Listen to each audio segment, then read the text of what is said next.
बारिश की कहानी। किसान रमेश का संघर्ष। गांव में काले बादल छाए हुए थे। किसान रमेश अपने खेत में खड़ा होकर आसमान की ओर टकटकी लगाए देख रहा था। महीनों से बारिश नहीं हुई थी, जिससे उसकी फसलें मुरझाने लगी थी। सूखे खेतों में दरारें पड़ चुकी थी और अनाज की बालियां अधूरी रह गई थी। रमेश एक मेहनती किसान था, जो अपनी छोटी सी जमीन पर पूरे परिवार का पालन पोषण करता था। हर साल की तरह इस बार भी उसने उम्मीद के साथ गेहूं और सरसों बोई थी, लेकिन मौसम की बेरुखी ने उसकी मेहनत पर पानी फेर दिया। गांव के बाकी किसान भी चिंतित थे, लेकिन रमेश की हालत सबसे ज्यादा खराब थी।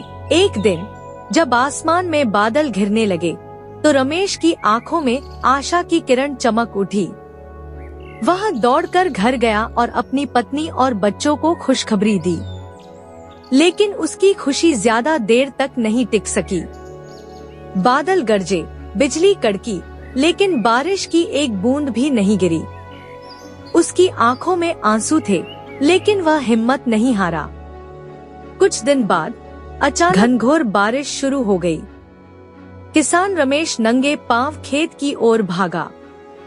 उसने देखा कि उसकी सूखती फसलें पानी से तर हो रही थी।